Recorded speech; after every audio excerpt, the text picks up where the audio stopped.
بسم الله الرحمن الرحيم بسم الله الرحمن الرحيم ومن أحسن قولا ممن دعا إلى الله وعمل صالحا وقال إنني من المسلمين. അല്ലാഹുവിങ്കലേക്ക് ക്ഷണിക്കുകയും സൽക്കർമ്മം പ്രവർത്തിക്കുകയും തീർച്ചയായും ഞാൻ മുസ്ലിങ്ങളുടെ കൂട്ടത്തിലാകുന്നു എന്നു പറയുകയും ചെയ്തവനേക്കാൾ വിശിഷ്ടമായ വാക്ക് പറയുന്ന മറ്റാരുണ്ട്? അസ്സലാമു അലൈക്കും വറഹ്മത്തുള്ളാഹി വബറകാതുഹു. ഇന്നൽ ഹംദലില്ലാഹ് നഹ്മദുഹു വനസ്തഈനുഹു വനുഅ്മിനു ബിഹി വനതവക്കലു അലൈഹി വനഊദു ബില്ലാഹി മിൻ ശുറൂരി അൻഫുസിനാ വമിൻ സയ്യിആതി അഅ്മാലിനാ മൻ യഹ്ദിഹില്ലാഹു ഫലാ മുളില്ല ലഹു വമൻ യുളിൽ ഫലാ ഹാദിയ ലഹു وأشهد أن لا إله إلا الله وحده لا شريك له وأشهد أن محمدا عبده ورسوله أرسله بالهدى ودين الحق ليظهره على الدين كله ولو كره المشركون. اللهم صل على محمد وعلى آل محمد كما صليت على إبراهيم وعلى آل إبراهيم إنك حميد مجيد. اللهم بارك على محمد وعلى آل محمد كما باركت على إبراهيم وعلى آل إبراهيم إنك حميد مجيد. أعوذ بالله من الشيطان الرجيم. بسم الله الرحمن الرحيم. يا أيها الذين آمنوا اتقوا الله حق تقاته ولا تموتن إلا وأنتم مسلمون. സ്നേഹമുള്ള സഹോദരി സഹോദരങ്ങളെ, പ്രിയ നിറഞ്ഞ സുഹൃത്തുക്കളെ, ജീവിതത്തിൽ തഖ്വയോടുകൂടി ജീവിക്കണമെന്ന് എന്നെയും നിങ്ങളെയും ഓർമ്മപ്പെടുത്തുകയാണ് നാഥൻ. അവൻ്റെ ഫിർദൗസിലും ഇതുപോലെ ഒരുമിക്കാനുള്ള തൗഫീക്ക് നമുക്കും നമ്മുടെ കുടുംബത്തിനും സർവ്വ വിശ്വാസികൾക്കും നൽകി അനുഗ്രഹിക്കുമാറാകട്ടെ. നമ്മളിൽ സംഭവിച്ചു പോയ പാപങ്ങൾ അള്ളാഹു നമ്മൾക്ക് പുറത്ത് മാപ്പ് നൽകുമാറാകട്ടെ. മരണശേഷ കർമ്മങ്ങൾ എന്ന വിഷയത്തെക്കുറിച്ചായിരുന്നു കഴിഞ്ഞ ക്ലാസ്സിലൂടെ തുടക്കം കുറിച്ചത്. നമ്മുടെ ജീവിതം നന്നാകാൻ നാം മരിക്കും എന്ന ഒരു ബോധം മാത്രം മതി നമ്മൾക്ക്. അള്ളാഹുവിൻ്റെ തീരുമാനം എപ്പോൾ നമുക്ക് സംഭവിക്കുകയാണെങ്കിലും അവസാനത്തെ വാക്ക് ലാ ഇലാഹ ഇല്ലല്ലാ മനസ്സറിഞ്ഞുകൊണ്ട് അതിൽ ഉറപ്പിച്ച് വിശ്വസിച്ച് ആ നിലക്ക് നാഥനെ കണ്ടുമുട്ടാൻ സഹോദരന്മാരെ നമ്മൾക്ക് സാധിക്കേണ്ടതുണ്ട്. ഒപ്പം ജനാസയുടെ സമീപത്തേക്ക് എത്തുന്ന ഏതൊരു മുസ്ലിമിനും അവൻ്റെ ജീവിതത്തിൽ അവൻ പഠിച്ചിരിക്കേണ്ട അനിവാര്യമായ ചില കാര്യങ്ങളെക്കുറിച്ചാണ് നാം സംസാരിച്ചു വരുന്നത്. കഴിഞ്ഞ ക്ലാസ്സിൽ മയ്യത്തിൻ്റെ സമീപത്തേക്ക് ആദ്യമായി എത്തുന്ന വ്യക്തികൾ മയ്യത്തിൻ്റെ കണ്ണടക്കണമെന്നും ജനാസക്ക് സാക്ഷിയാകുന്ന ആളുകൾ പ്രാർത്ഥിക്കേണ്ട പ്രാർത്ഥനകൾ, പ്രയാസങ്ങൾ ബാധിക്കുന്ന കുടുംബത്തിലൊക്കെ മരണങ്ങൾ സംഭവിക്കുമ്പോൾ ബന്ധപ്പെട്ട ആളുകൾ പ്രാർത്ഥിക്കുന്നതും ഒരു ജനാസയുടെ സമീപത്ത് നാം സ്വീകരിക്കേണ്ട അച്ചടക്ക മര്യാദകളെക്കുറിച്ചും മരണവാർത്ത അറിയിക്കുന്നതിൻ്റെ ശരി തെറ്റുകളെക്കുറിച്ചും ആ ഭാഗമായിരുന്നു കഴിഞ്ഞ ക്ലാസ്സിൽ നാം ഏതാനും ചില കാര്യങ്ങൾ വിശദീകരിച്ചത്. ഇൻഷാ അല്ലാഹ് നിങ്ങൾ മനസ്സിലാക്കിയതുപോലെ ജനാസ എത്രയും വേഗം ഖബറടക്കം ചെയ്യപ്പെടേണ്ടതാണ്. അതുകൊണ്ട് തന്നെ ആ ജനാസ വേഗം കുളിപ്പിക്കുകയും ഒപ്പം കഫൻ ചെയ്യുകയും ജനാസ കൊണ്ടുപോയി അതല്ലെങ്കിൽ ജനാസക്ക് വേണ്ടി നമസ്കരിക്കപ്പെട്ട് ആ ജനാസ മക്ബറയിലേക്ക്, മുസ്ലിമീങ്ങൾ ഖബറടക്കം ചെയ്യപ്പെടുന്ന മക്ബറയിലേക്ക് എത്രയും പെട്ടെന്ന് അതിൻ്റേതായ ആളുകൾ എത്തിക്കേണ്ടതുണ്ട് എന്നതാണ് ഇസ്ലാമിക ചര്യ. സഹോദരങ്ങളെ, പലപ്പോഴും നാം മാറി നിൽക്കുന്ന ഒരു വിഷയം, പ്രവാസികളൊക്കെ പ്രത്യേകിച്ച് നാട്ടിലേക്ക് പോകുമ്പോൾ തൻ്റെ ബന്ധപ്പെട്ട ആളുകൾ പോലും മരിച്ചാൽ കുളിപ്പിക്കാൻ ഒരാളും ആ ഭാഗത്തേക്ക് പോകുന്നില്ല. ആളുകൾക്ക് എന്തോ പേടിയാണ്, എനിക്ക് കഴിയാത്ത ഒന്നാണ് മയ്യത്ത് കുളിപ്പിക്കുക എന്ന് പറയുന്നത്. ചില ആളുകൾ ഇത് ആരുടെയൊക്കെയോ കുത്തകയാണ് എന്ന നിലക്ക് ആ നിലക്കും മനസ്സിലാക്കി വെക്കുന്നു. അടുത്ത ബന്ധുവിൻ്റെ പോലും മയ്യത്തിനെ കുളിപ്പിക്കാൻ കഴിയാതെ, അവസാനത്തെ കർമ്മങ്ങൾ പോലും ചെയ്യാൻ സാധിക്കാതെ സഹോദരങ്ങളെ ഇന്നിൻ്റെ ആളുകൾ മാറിപ്പോവുകയാണ്. തുടക്കത്തിലെ പഠിച്ചു വെക്കേണ്ടതുണ്ട്, ജനാസ കുളിപ്പിക്കലും ഫർള് കിഫയാണ് എന്ന് വെച്ചാൽ അത് സമൂഹത്തിൻ്റെ പൊതുബാധ്യതയാണത്. ഒരു ജനാസ ആരെങ്കിലും കുളിപ്പിച്ചു കഴിഞ്ഞാൽ ആ നാട്ടിലെ എല്ലാവരും ആ തെറ്റിൽ നിന്ന് ഒഴിവാവുകയാണ്, പ്രശ്നമില്ല. ഒരു നാട്ടിലൊരു മുസ്ലിം മരിച്ചിട്ട് ഒരുപാട് ആളുകൾ സമീപത്തുണ്ടായിട്ട് ഒരാളും ആ മയ്യത്തിനെ കുളിപ്പിക്കുന്നില്ല എങ്കിൽ ആ നാട്ടിലെ ഓരോരുത്തരും കുറ്റക്കാരാണ്. അതാണ് ഫർളു കിഫായ. ആരെങ്കിലും ചെയ്താൽ മറ്റുള്ളവർ ആ തെറ്റിൽ നിന്ന് ഒഴിവാകും. ഒരാളെങ്കിലും ചെയ്താൽ എല്ലാവരും തെറ്റിൽ നിന്ന് മാറിപ്പോവുകയും ചെയ്യും. അഥവാ അവർക്കൊന്നും തെറ്റുണ്ടാവുകയുമില്ല. ചെയ്തില്ലെങ്കിലോ എല്ലാവരും കുറ്റക്കാരുമായിരിക്കും. അതേപോലെ തന്നെ ഈ കർമ്മത്തിലേക്ക് പ്രവേശിക്കുമ്പോൾ നമ്മൾക്ക് ഓരോരുത്തർക്കും ഒരു ബോധ്യമുണ്ടാകണം, ഇതെനിക്കും അറിയേണ്ട, ഞാനും പഠിക്കേണ്ട, ഞാനും ചെയ്യേണ്ട ഒരു കർമ്മമാണിത്. ആ നിലക്ക് തന്നെ ഈ വിഷയം കഴിയുന്നത് വരെ നിങ്ങൾ ശ്രദ്ധിക്കണം സഹോദരങ്ങളെ.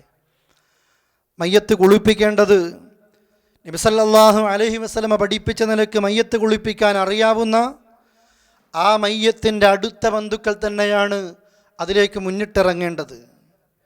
ഇനി ബന്ധുക്കളാകട്ടെ അല്ലാത്തവരാകട്ടെ, കുളിപ്പിക്കുമ്പോൾ പൊതുവായിട്ട് പണ്ഡിതന്മാർ ഹദീസുകളിൽ നിന്ന് മനസ്സിലാക്കി വിശദീകരിക്കുകയാണ്. 2 കാര്യങ്ങൾ അനിവാര്യമായി ശ്രദ്ധിക്കണം. ഒന്ന് നീയത്താണ്.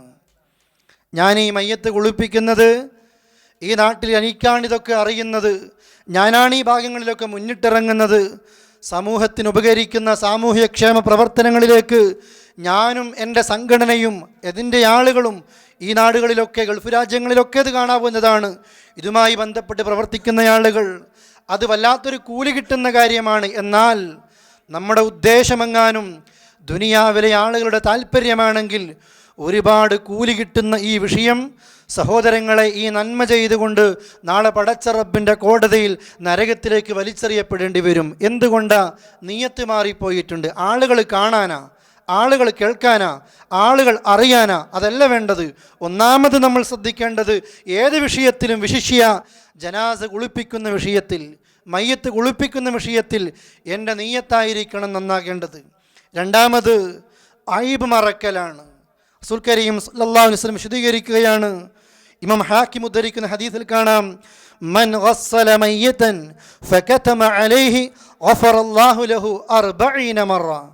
ആരെങ്കിലും ഒരു മയ്യത്ത് കുളിപ്പിക്കുകയാണ്, ഫകതമ അലൈഹി, ആ മയ്യത്തിൻ്റെ മേൽ സംഭവിക്കുന്ന ചില കാര്യങ്ങളുണ്ട്, അതൊക്കെ മറച്ചു വെക്കുകയാണെങ്കിൽ അള്ളാഹു അവൻ്റെ 40 പാപങ്ങൾ അള്ളാഹുവിന് പുറത്തു കൊടുക്കും, 40 വട്ടം പുറത്തു കൊടുക്കും.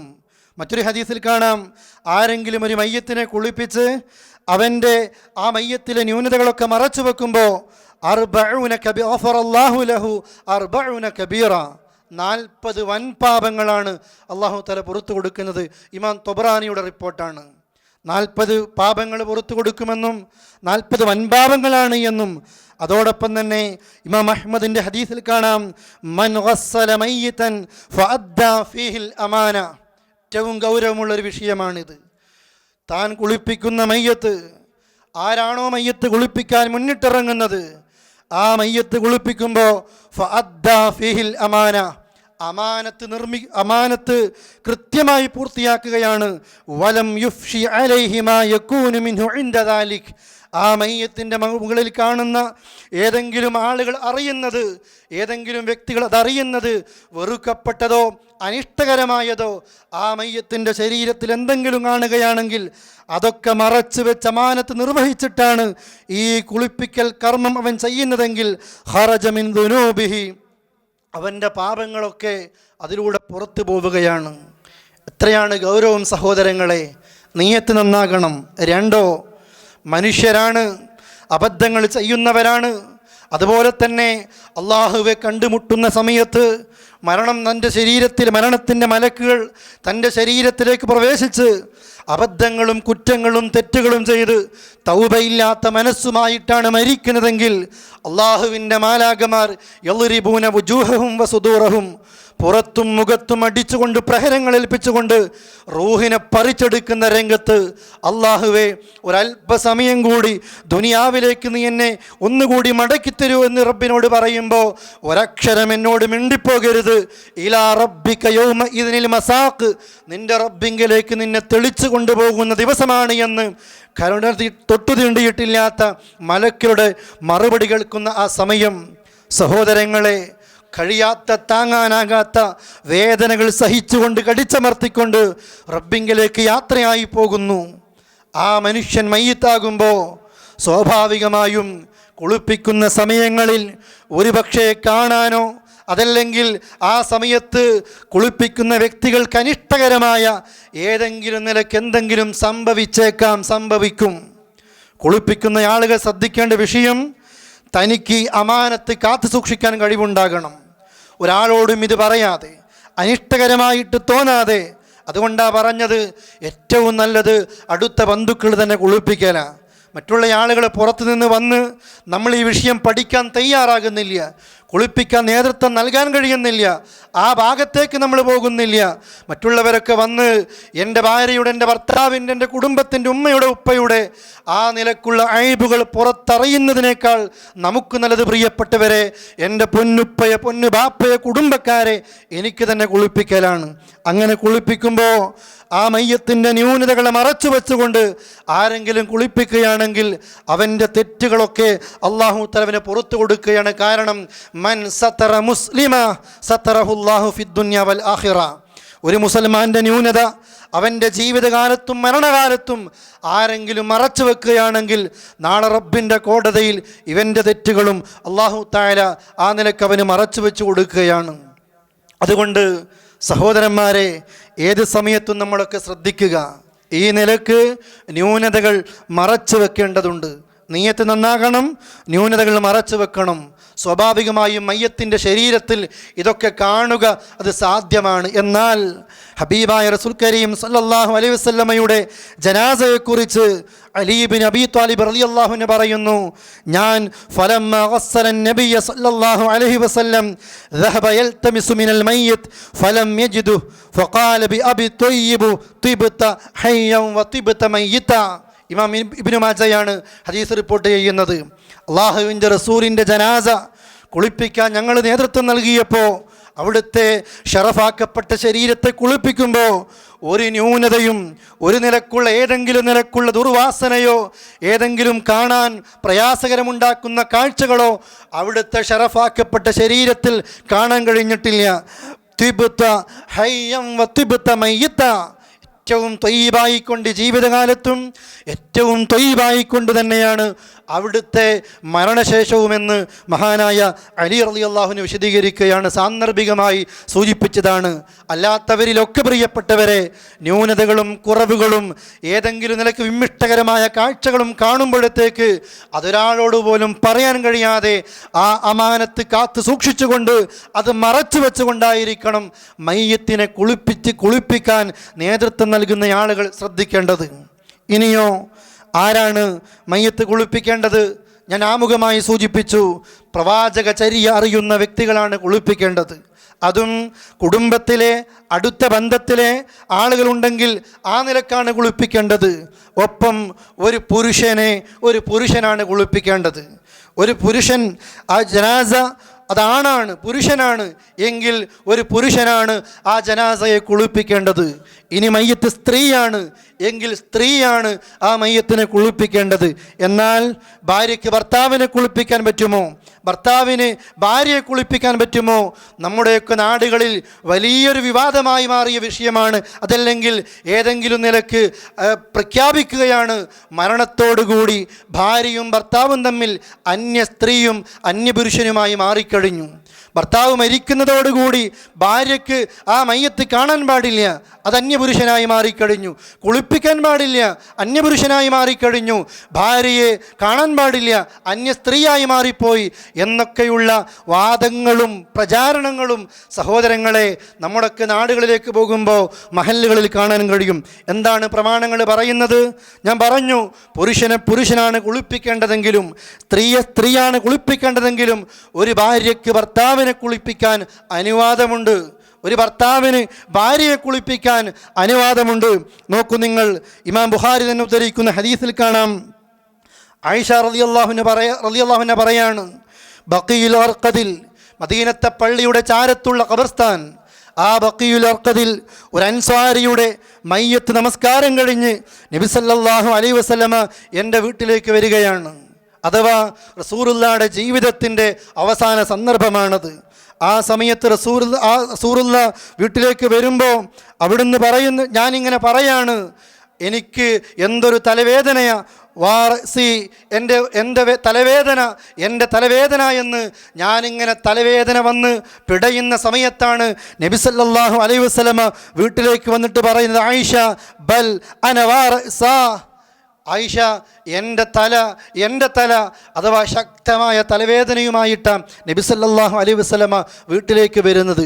വീട്ടിലേക്ക് വരുമ്പോൾ ആയിഷ ബീവി വാറസ, എൻ്റെ തല എന്ന് പറഞ്ഞ് തലവേദന കൊണ്ട് പൊളയുന്ന രംഗമായിരുന്നു ആയിഷ ബീവിക്കും. എന്നിട്ട് ആയിഷ ബീവിയോട് പറയുന്നു, ആയിഷ നിന്നെക്കാൾ എനിക്ക് വേദനയുണ്ട്. ആ വേദന ഒരു റബീഉൽ അവ്വൽ സഫർ മാസത്തിലായിരുന്നു, അതിൻ്റെ അവസാനത്തിലായിരുന്നു. റബീഉൽ അവ്വൽ 12 വരെ ഈ തലവേദനയിൽ നിന്ന് തുടങ്ങി അവിടുത്തെ മരണത്തിലേക്ക് എത്തുന്ന രോഗത്തിൻ്റെ തുടക്കമായിരുന്നു. എന്നിട്ട് ആയിഷ ബീവിയോട് റസൂലുള്ളാഹി പറയുന്നുണ്ട്, ആയിഷയെ സമാധാനിപ്പിക്കുന്നു, ആയിഷ മാ ലറക്, നിനക്കെന്ത് പ്രയാസമാണ്? ലൗ മിത്തി ഖബലി ഫഗസ്സൽതുകി വകഫൻതുകി ثم صليت عليك ودفنتك. ആയിഷ, നീ എന്തിനാ പ്രയാസപ്പെടുന്നത്? ലൗ മിത്തി ഖബലി, എനിക്ക് മുമ്പ് നീയാണ് മരിക്കുന്നതെങ്കിൽ ഫഗസ്സൽതുകി, നിന്നെ ഞാനായിരിക്കും കുളിപ്പിക്കുക, വകഫൻതുകി, ഞാനായിരിക്കും നിന്നെ കഫൻ ചെയ്യുക, ثم صليت عليك, നിന്റെ മേൽ ഞാനായിരിക്കും നമസ്കരിക്കുക, വദഫൻതുകി, ആയിഷ നിന്നെ ഖബറിലേക്ക് താഴ്ത്തി വെക്കുന്നതും ഞാനായിരിക്കുമെന്ന് ജീവിതകാലത്ത് മഹാനായ റസൂൽ കരീം സല്ലല്ലാഹു അലൈഹി വസല്ലമ ആയിഷ ബീവിയോട് പറയാണ്. എന്തിനാണ് ആയിഷ നീ പ്രയാസപ്പെടുന്നത്? എൻ്റെ ഭാര്യയായ നീയെങ്ങാനും എൻ്റെ മുമ്പിൽ മരിക്കുമ്പോൾ നിൻ്റെ ജനാസയെ ഞാൻ കുളിപ്പിക്കും ആയിഷ, ഞാൻ കഫൻ ചെയ്യും ആയിഷ, ഞാൻ നിനക്ക് വേണ്ടി നമസ്കരിക്കും ആയിഷ. ഖബറിലേക്ക് ഇറങ്ങി എൻ്റെ ആയിഷയെ ഞാനായിരിക്കും ഖബറിലേക്ക് താഴ്ത്തി വെക്കുക എന്ന് ഭർത്താവായ മഹാനായ റസൂൽ കരീം സല്ലല്ലാഹു അലൈഹി വസല്ലമ ആയിഷ ബീവിയോട് പറയുന്നു. അഥവാ ഭർത്താവിന് ഭാര്യയെ കുളിപ്പിക്കാൻ സഹോദരന്മാരെ ഹദീസുകളിൽ എമ്പാടും തെളിവുകളുണ്ട്. ഇതുപോലെ തിരിച്ചും ഭാര്യയ്ക്ക് ഭർത്താവിനെ കുളിപ്പിക്കാൻ കഴിയുമോ? എന്താണ് ഹദീസിൽ കാണുന്നത്? ആയിഷ ബീവി തന്നെ പറയുന്നു, മഹാനായ റസൂലുള്ളാഹി മരിച്ചപ്പോൾ സ്വഹാബികളിൽ ചില ആളുകളൊക്കെ കുളിപ്പിക്കാൻ നേതൃത്വം നൽകി. ജനാസ കിടത്തി കുളിപ്പിക്കാൻ നേതൃത്വം നൽകിയപ്പോൾ സ്വഹാബികൾക്കാകെ സംശയമായി. എന്താ സംശയം? അനുജരിദു റസൂലുള്ളാഹി സ്വല്ലല്ലാഹു അലൈഹി വസല്ലമ മിൻ സിയാബിഹി കമാ നുജരിദു മൗതാന അം നുഗസ്സിൽഹു അലൈഹി സിയാബി. സ്വഹാബികൾക്ക് സംശയം വന്നു, നബി സല്ലല്ലാഹു അലൈഹി വസല്ലമയെ സാധാരണ മയ്യത്തൊക്കെ കുളിപ്പിക്കുമ്പോൾ മരണനേരത്തുള്ള വസ്ത്രങ്ങളൊക്കെ മാറ്റി ഔറത്തിൻ്റെ ഭാഗത്ത് ഒരു തുണി വെച്ചുകൊണ്ട് ശരീരത്തിൽ വസ്ത്രമില്ലാതെ ഔറത്ത് മറച്ചുകൊണ്ടാണല്ലോ കുളിപ്പിക്കുക. അങ്ങനെ വസ്ത്രമഴിച്ച് കുളിപ്പിക്കണോ? അതല്ല റസൂലുള്ളാഹിയുടെ വസ്ത്രത്തിന് മുകളിലൂടെ തന്നെയാണോ കുളിപ്പിക്കേണ്ടത് എന്ന് സംശയമാണ്.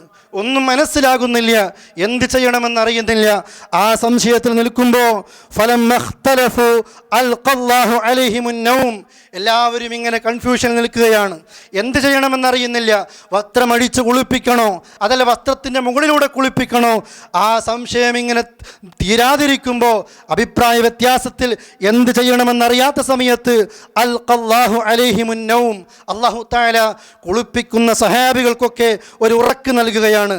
ഹത്താ, എത്രത്തോളം അവർ ഉറങ്ങിപ്പോയി. മാ മിൻഹും റജുലുൻ ഇല്ലാ വദ്ഖിനുഹു ഫീ സദ്രിഹി, കുളിപ്പിക്കുന്ന സഹാബികളൊക്കെ അവരുടെ താടിയല് നെഞ്ചിലിങ്ങനെ കുത്തുമാറ് ആ നിലക്ക് ഒരു മയക്കം അള്ളാഹു അവർക്ക് കൊടുത്തു. ثم كلمهم مكلم من ناحية البيت, ആ ഉറങ്ങിപ്പോകുന്ന സമയത്ത് ഈ സഹാബികളൊക്കെ ഒരു ശബ്ദം കേൾക്കുകയാണ് വീടിൻ്റെ ഓരത്ത് നിന്ന്. ലാ യദ്റൂൻ മൻ ഹുവ, ആളെ കാണുന്നില്ല. ആളറിയാത്ത നിലക്ക് ഒരു അശരീരി കേൾക്കുകയാണ്, ആളെ കാണുന്നില്ല, ശബ്ദം കേൾക്കുകയാണ്. എന്താണ് ആ ശബ്ദം?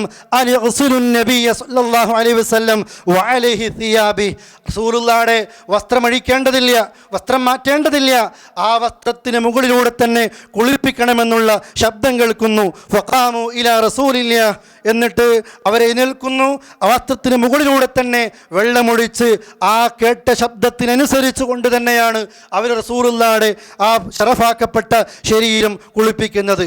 ഈ ഹദീസിൽ എന്നിട്ട് അവസാന ഭാഗത്ത് ആയിഷ ബീവി പറയുന്നു, വകാനത്ത് ആയിഷ തഖൂൽ, ആയിഷ ബീവി ഇങ്ങനെ പറയാറുണ്ടായിരുന്നു പിന്നീട്, ലവിസ്തഖ്ബൽതു മിൻ അംരി മസ്തദ്ബർതു മാ ഗസ്സലഹു ഇല്ലാ നിസാഉഹു, എനിക്ക് വൈകിത്തോന്നിയ കാര്യങ്ങളൊക്കെ നേരത്തെ അറിഞ്ഞിരുന്നുവെങ്കിൽ മാ ഗസ്സലഹു ഇല്ലാ നിസാഉഹു, അല്ലാഹുവിൻ്റെ റസൂലിനെ അവിടുത്തെ ഭാര്യമാരല്ലാതെ കുളിപ്പിക്കുമായിരുന്നില്ല. സ്വഹീഹായ ഹദീസാണിത് പ്രിയപ്പെട്ടവരെ. ഇമാം അബൂദാവൂദ് സജസ്താനി അവിടുത്തെ ഹദീസിൻ്റെ ഗ്രന്ഥമായ സുനനിൽ രേഖപ്പെടുത്തി വെക്കുകയാണ്. ആയിഷ ബീവി പറയുന്നു, ലവിസ്തഖ്ബൽതു മിൻ അംരി മസ്തദ്ബർതു മാ ഗസ്സലഹു ഇല്ലാ നിസാഉഹു, എനിക്ക് പിന്നീട് തോന്നിയ കാര്യങ്ങളൊക്കെ നേരത്തെ തന്നെ അറിഞ്ഞിരുന്നുവെങ്കിൽ അള്ളാഹുവിൻ്റെ റസൂലിൻ്റെ മയ്യത്തിനെ അവിടുത്തെ ഭാര്യമാരല്ലാതെ കുളിപ്പിക്കുമായിരുന്നില്ല. അല്ലേ? നോക്കൂ നിങ്ങൾ, അബൂബക്കർ റളിയല്ലാഹു അൻഹുവിൻ്റെ വസിയത്താണ് ആയിഷ ബീവി പറയുന്നു, അന്ന അബൂബക്കർ ഔസാ അസ്മാ ബിൻത് ഉമൈസ് ലിതഗ്സിലഹു, ഭാര്യയായ അസ്മാ ബിൻത് ഉവൈസിനോട് അബൂബക്കറിൻ്റെ വസിയത്തായിരുന്നു, ഞാൻ മരിച്ചാൽ എന്നെ നീ കുളിപ്പിക്കണം. അതുപോലെ തന്നെ ഫാത്തിമ ബീവി മരിച്ചപ്പോൾ അന്ന അലിയൻ വസ്സല ഫാത്തിമത്തു സഹ്റ മരിച്ചപ്പോൾ അലി റളിയല്ലാഹു അൻഹു ആയിരുന്നു കുളിപ്പിച്ചത്. ഭാര്യയായ അസ്മാ റളിയല്ലാഹു അൻഹയോട് അബൂബക്കറിൻ്റെ വസിയത്ത്. അതുപോലെ തന്നെ അലി റളിയല്ലാഹു അൻഹു ഫാത്തിമ ബീവിയെ കുളിപ്പിക്കുന്നു. അതുകൊണ്ട് തന്നെ സഹോദരന്മാരെ, തർക്കിക്കേണ്ട വിഷയമല്ല ഇത്. പുരുഷൻ കുളിപ്പിക്കണം, സ്ത്രീയെ സ്ത്രീ കുളിപ്പിക്കണം. എന്നാൽ ഭാര്യയ്ക്ക് ഭർത്താവിനെ കുളിപ്പിക്കാം, ഭർത്താവിന് ഭാര്യയെ കുളിപ്പിക്കാം, അതുപോലെ തന്നെ മക്കളെ കുളിപ്പിക്കാം. നമ്മുടെയൊക്കെ നാടുകളിൽ ഷാഫി മദ്ഹബ് അനുസരിച്ച് ജീവിക്കുന്ന ആളുകൾ തന്നെ ഈ വിഷയത്തിൽ തർക്കങ്ങളൊക്കെ നടത്തുന്നത് കാണാറുണ്ട്. ഷാഫി മദ്ഹബിലെ ഗ്രന്ഥങ്ങളിൽ പോലും രണ്ടാം ഷാഫി എന്നറിയപ്പെടുന്ന ഇമാം നവവി റഹ്മത്തുള്ളാഹി അലൈഹി പോലും അവിടുത്തെ ഗ്രന്ഥമായ ശറഹുൽ മുഹദ്ദബിൽ ഈ കാര്യങ്ങളൊക്കെ രേഖപ്പെടുത്തി വെക്കുകയാണ്. നമ്മുടെ മദ്ഹബിൽ ഒരാൾ തൻ്റെ ഉമ്മയെ കുളിപ്പിക്കുന്നത്, മകളെ കുളിപ്പിക്കുന്നത്, അല്ലാത്തവരെ തൻ്റെ മഹറമിൽപ്പെട്ട ആളുകളെ കുളിപ്പിക്കുന്നത്, അത് അടുത്ത അഥവാ കല്യാണം നിഷിദ്ധമാക്കപ്പെട്ട ആ നിലക്കുള്ള ആൺപെണ്ണുങ്ങളൊക്കെ കുളിപ്പിക്കുന്നത് ഇന്ന മദ്ഹബ്ന ജവാസു, ഈ ഷാഫി മദ്ഹബ് അത് എല്ലാ നിലക്കും അനുവാദം നൽകുന്നുണ്ട്. കാരണം അതുപോലെ തന്നെ പണ്ഡിതന്മാർ രേഖപ്പെടുത്തി വെക്കുന്നു, ഒരു സഹാബിയും നിഷേധിച്ചിട്ടില്ല, ഒരു സഹാബിയും എതിർത്തിട്ടില്ല അലി റളിയല്ലാഹു അൻഹുവിൻ്റെ ഈ വിഷയം. അസ്മാ ബീവിയുടെ ഈ വിഷയം, അസ്മാ ബീവിയോട് അബൂബക്കർ വസിയത്ത് നൽകിയത്, ഫാത്തിമ ബീവിയെ അലി റളിയല്ലാഹു അൻഹു കുളിപ്പിച്ചത്, ഇതൊന്നും ഒരാളും എതിർത്തിട്ടുമില്ല. എല്ലാ സ്വഹാബികളും ഫകാന ഇജ്മാ ആയിരുന്നു, അംഗീകരിച്ചിരുന്നു. പിൽക്കാലത്ത് ആരോ ആർക്കോ വേണ്ടി പടച്ചുണ്ടാക്കിയതാണ്. മരണത്തോടുകൂടി ഭാര്യയും ഭർത്താവും അന്യ സ്ത്രീ പുരുഷന്മാരായി മാറുന്നു എന്നുള്ളത്. അതുകൊണ്ട് സഹോദരന്മാരെ, ആ നിലക്ക് മനസ്സിലാക്കുക. അറിയുന്നവർ, അടുത്ത ബന്ധത്തിലുള്ളവർ, തൻ്റെ ഭാര്യയ്ക്ക് വേണ്ടി എനിക്ക് അവസാനമായി ചെയ്യാൻ പറ്റുന്നത്, തൻ്റെ ഭർത്താവിന് വേണ്ടി എനിക്ക് അവസാനമായി ചെയ്യാൻ പറ്റുന്നത്, ആ നിലയിലുള്ള ഗൗരവമുള്ള വിഷയം സഹോദരങ്ങളെ മറന്നു പോകരുത്. ഇനിയോ ആളുകൾക്കുള്ള സംശയമാണ്, അശുദ്ധിയുള്ള അഥവാ ഹൈലുകാരിയായ ഒരു സ്ത്രീ, അതുപോലെ തന്നെ ജനാപത്തുകാരിയായ വലിയ അശുദ്ധിയുള്ള ഹൈലുകാരിയായ അതുപോലെ തന്നെ ജനാപത്തുള്ള ആളുകൾക്ക് മയ്യത്ത് കുളിപ്പിക്കാൻ പറ്റുമോ? ഇതിലും പണ്ഡിതന്മാരെന്താ പറയുന്നത്? ഒരായത്തിൽ, ഖുർആനിലെ ഒരായത്തിലോ അതുപോലെ തന്നെ ഒരു ഹദീസിൻ്റെ വചനങ്ങളിലോ ഒരാൾക്കും ഫലാ തൂജദു ആയത്തും ഖുർആനിൽ ഒരായത്തും കാണുക സാധ്യമല്ല. ഏത്? ഹൈലുകാരിയെ മയ്യത്ത് കുളിപ്പിക്കുന്നതിൽ നിന്ന് അതുപോലെ തന്നെ തടയുന്നത്, ജനാപത്തുകാർ മയ്യത്ത് കുളിപ്പിക്കുന്നതിൽ നിന്ന് തടയുന്നത്. വലാ നഅലമു ഹദീസൻ അനിൻ നബി സല്ലല്ലാഹു അലൈഹി വസല്ലം ബിഹാദൽ മഅന. ഹൈലുള്ളവരോ ജനാപത്തുള്ളവരോ മയ്യത്ത് കുളിപ്പിക്കുന്നത് വിരോധമാണ് എന്നറിയിക്കുന്ന ഒരായത്തുമില്ല, ഒരു ഹദീസുമില്ല. ഷാഫി മദ്ഹബിലെ കിതാബ് തന്നെ തുഹ്ഫത്തുൽ മുഹ്താജിലും പറയുന്നു അവർക്ക് അനുവദനീയമാണ്, ഹൈലുകാരിക്ക് ജനാപത്തുള്ളവർക്ക് അനുവദനീയമാണ് മയ്യത്തിനെ കുളിപ്പിക്കുന്നത് ബിലാ കറാഹ ലിഅന്നഹുമാ ത്വാഹിറാൻ, രണ്ടുപേരും ശുദ്ധിയുള്ളവരാണ്. അതുപോലെ തന്നെ ഇമാം നബി പറയുന്നു വയജൂസു ലിൽ ജുനുബി വൽ ഹായിദി ഗസ്ലു ബിഗൈരി കറാഹ, മയ്യത്തിനെ കുളിപ്പിക്കുന്നത് ജനാപത്തുള്ളവരാകട്ടെ ഹൈലുകാരിയാകട്ടെ അവർക്കൊന്നും മയ്യത്ത് കുളിപ്പിക്കുന്നതിൽ നിന്ന് വിരോധമില്ല. എന്തുകൊണ്ട് വിരോധമില്ല? അനുവദനീയമാണ്. ഖുർആനിലെ ഏതെങ്കിലും ആയത്ത് കൊണ്ടോ ഏതെങ്കിലും ഹദീസിൻ്റെ വചനങ്ങൾ കൊണ്ടോ ഇത് വിരോധിക്കുന്നതായിട്ട് പണ്ഡിത ലോകത്ത് ഒരാളും പറയുന്നില്ല. അതുകൊണ്ട് ആ കാര്യം കൂടി പ്രിയപ്പെട്ട സഹോദരങ്ങളെ നമ്മൾ മനസ്സിലാക്കേണ്ടതുണ്ട്. ജനാപത്തുള്ളവർക്കും കുളിപ്പിക്കാം, ഹൈലുകാരിക്കും കുളിപ്പിക്കാം. ഒരാളും മാറി നിൽക്കേണ്ട വിഷയമല്ല ഇത്. കുളിപ്പിക്കുമ്പോൾ ശ്രദ്ധിക്കേണ്ട മറ്റൊരു വിഷയമാണ് മറ നിർമ്മിക്കുന്ന വിഷയം, അല്ലേ? നാട്ടിലൊക്കെ ചില നാട്ടിൻപുറങ്ങളിലൊക്കെ ആചാരമാണ് മയ്യത്തിനെ കുളിപ്പിക്കുമ്പോൾ ഒരു പ്രത്യേകമായ മറപ്പുര കിട്ടുന്ന സമ്പ്രദായം. സത്യമാണ്, മയ്യത്ത് കുളിപ്പിക്കുമ്പോൾ ഒരു പൊതുവായ സ്ഥലത്ത് വെച്ചല്ല കുളിപ്പിക്കേണ്ടത്, മറയുണ്ടായിരിക്കണം. എന്നാൽ വീടുകളിൽ ബാത്റൂം സൗകര്യങ്ങൾ ഉണ്ടായിട്ട് പോലും ഇത് എന്തോ ഒരു മതപരമായ ആചാരമാണെന്ന് കരുതി ഒരു ആളുകളിൽ നിന്ന് മറച്ചു വെച്ച് ഒരു പ്രത്യേകം മറപ്പുരയുണ്ടാക്കി ആ മയ്യത്ത് കുളിപ്പിക്കുന്ന വെള്ളം സാധാ ഓവുചാലിൽ പോലും അത് വീഴരുത് എന്ന് പോലും പ്രിയപ്പെട്ട സഹോദരങ്ങളെ, അത് അങ്ങനെ പാടില്ല എന്ന് വിശ്വസിക്കുന്ന ആളുകളുണ്ട്. മയ്യത്ത് കുളിപ്പിച്ച വെള്ളമാണിത്. ഇത് ഏതെങ്കിലും ഓവുചാലിലൂടെ അഴുക്കുചാലിലൂടെ പോകേണ്ട വെള്ളമല്ല. ആ നിലക്ക് അല്ല. കുളിപ്പിക്കുമ്പോൾ മറ വേണം എന്നത് സത്യമാണ്. ഓൾറെഡി അവിടെ മറയുണ്ടെങ്കിൽ, അവിടെ എല്ലാം സംവിധാനങ്ങളുണ്ടെങ്കിൽ മയ്യത്ത് കുളിപ്പിക്കാൻ ഒരു പ്രത്യേകമായ മറ നിർമ്മിക്കേണ്ട ആവശ്യം അത് മതപരമായ ഒരു രീതിയല്ല. ആളുകൾക്ക് ചെയ്യാം. അതുപോലെ തന്നെ ഇത് മതത്ത് അള്ളാഹുവിൻ്റെ റസൂല് പ്രത്യേകമായിട്ട് ഉള്ളവർ പോലും വീണ്ടും നിർമ്മിക്കണം എന്നത് പ്രിയപ്പെട്ട സഹോദരങ്ങളെ ഒരു ശരിയല്ലാത്ത ഏർപ്പാടാണ്. ആ കാര്യം സാന്ദർഭികമായി നമ്മൾ മനസ്സിലാക്കേണ്ടതാണ്. അങ്ങനെ ഒരു പൊതുസ്ഥലമല്ലാത്ത നിലക്ക് ആളുകളിൽ നിന്ന് ഈ മയ്യത്തിൻ്റെ ന്യൂനതകളൊക്കെ അവരൊക്കെ കാണാതിരിക്കാൻ ഒരു മറ വെച്ച് ആവശ്യമുള്ള ആളുകൾ മാത്രം നിന്നുകൊണ്ട്, അതുമായി ബന്ധപ്പെട്ട ആളുകൾ മാത്രം നിന്നുകൊണ്ടായിരിക്കണം ഈ മയ്യത്ത് കുളിപ്പിക്കേണ്ടത് എന്ന് പണ്ഡിത ലോകം വിശദീകരിക്കുന്നു. ഇനിയോ മറ്റൊരു സംശയമാണ് കുളിപ്പിക്കുന്ന വെള്ളം, അല്ലേ? എല്ലാത്തിനും ചില ആചാരങ്ങളുണ്ട് നമ്മുടെ നാടുകളിൽ. നമ്മുടെയൊക്കെ നാടുകളിൽ മയ്യത്ത് കുളിപ്പിക്കാൻ ചൂടുവെള്ളം മാത്രമാണ് ഉപയോഗിക്കപ്പെടുന്നത്. എന്ത്? ആളുകൾ അങ്ങനെ ധരിച്ചുപോയി മയ്യത്ത് കുളിപ്പിക്കേണ്ടത് ചൂടുവെള്ളം കൊണ്ടാണ്. ഇതാണ് ഹദീസിലോ അല്ലെങ്കിൽ അള്ളാഹുവിൻ്റെ റസൂല് പഠിപ്പിച്ചത് ചൂടുവെള്ളം കൊണ്ട് മാത്രമേ മയ്യത്ത് കുളിപ്പിക്കാവൂ എന്നതാണ്. ഫിഖ്ഹിൻ്റെ പണ്ഡിതന്മാർ പോലും ഇമാം നബവി റഹ്മത്തുള്ളാഹി അലൈഹി പറയുന്നു വൽ മാഉൽ ബാരിദ് ഔലാ മിനൽ മുസഖൻ, തണുപ്പ് വെള്ളമാണ്, പച്ചവെള്ളമാണ് ചൂടുവെള്ളത്തേക്കാൾ മയ്യത്തിന് ഏറ്റവും അനുയോജ്യമായത് എന്ന് ഇമാം നബവി റഹ്മത്തുള്ളാഹി അലൈഹി ശറഹുൽ മുഹദ്ദബിൽ രേഖപ്പെടുത്തുന്നു. ആരാ ഇമാം നബവി? ഇമാം ഷാഫി കഴിഞ്ഞാൽ രണ്ടാം ഷാഫിഈ എന്ന് അറിയപ്പെടുന്ന പണ്ഡിതനാണ് ഇമാം നബവി റഹ്മത്തുള്ളാഹി അലൈഹി. എന്തുകൊണ്ട് പറയുന്നു പ്രിയപ്പെട്ടവരെ? ആവശ്യമുണ്ടെങ്കിലാണ് ചൂടുവെള്ളം കൊണ്ട് മയ്യത്ത് കുളിപ്പിക്കേണ്ടത്. ചൂടുവെള്ളം കൊണ്ട് കുളിപ്പിക്കുന്നത് നിഷിദ്ധമാണ് എന്നല്ല പറയുന്നത്. അത് ആവശ്യമാണെങ്കിൽ ആ ചൂടുവെള്ളം കൊണ്ട് കുളിപ്പിക്കുമ്പോൾ മയ്യത്തിൻ്റെ ശരീരത്തിൽ അവയവങ്ങൾക്കൊക്കെ അതല്ലെങ്കിൽ ഏതെങ്കിലും നിലക്ക് ന്യൂനതകളോ മറ്റോ ആ ചൂടുവെള്ളം കൊണ്ട് കുളിപ്പിക്കുന്നതോടുകൂടി അത് നീങ്ങുമെങ്കിൽ കുളിപ്പിക്കാവുന്നതാണ്. എന്നാൽ ഇതൊരു മതപരമായി അള്ളാഹുവിൻ്റെ റസൂല് ശർഈയായ ഒരു കാര്യമായി പഠിപ്പിച്ചിട്ടില്ല. സ്വഹാബികൾ കാണിച്ചു തന്നിട്ടില്ല, ആ നിലക്കുള്ള പരിചയമില്ല. മറിച്ച് ഹനഫി മദ്ഹബിൽ ആ മദ്ഹബിനെ അന്ധമായി അനുകരിക്കുന്ന ആളുകളാണ് മയ്യത്ത് ചൂടുവെള്ളം കൊണ്ട് മാത്രമേ കുളിപ്പിക്കാൻ പറ്റുകയുള്ളൂ എന്ന് പറഞ്ഞിരുന്നത്. അത് നമ്മളൊക്കെ മനസ്സിലാക്കേണ്ടതുണ്ട്. ഏത് വെള്ളം കൊണ്ടും കുളിപ്പിക്കാം. ആവശ്യമില്ലെങ്കിൽ നല്ല തണുത്ത അതല്ലെങ്കിൽ നല്ല പച്ചവെള്ളം കൊണ്ട് തന്നെയാണ്, ചൂടുവെള്ളമല്ല സാധാരണ വെള്ളം കൊണ്ട് തന്നെയാണ് മയ്യത്തിനെ കുളിപ്പിക്കേണ്ടത്. അതോടൊപ്പം തന്നെ കുളിപ്പിക്കുന്ന സമയത്ത് നഖം നീക്കുന്ന ആളുകളുണ്ട്. ശരീരത്തിൽ നിന്ന് രോമങ്ങളൊക്കെ നീക്കപ്പെടേണ്ട ചില പ്രത്യേകമായ അവസ്ഥകൾ ഉണ്ടാകാറുണ്ട്, സ്ഥലങ്ങളുണ്ടാകാറുണ്ട്. മയ്യത്ത് കുളിപ്പിക്കുമ്പോഴും മയ്യത്തിൻ്റെ നഖം മുറിക്കുകയും രോമങ്ങളൊക്കെ നീക്കുകയും ചെയ്യുന്ന ആളുകളുമുണ്ട്. ഇതും ഒരു മതപരമായ ആചാരമായിട്ടാണ് കാണുന്നത്.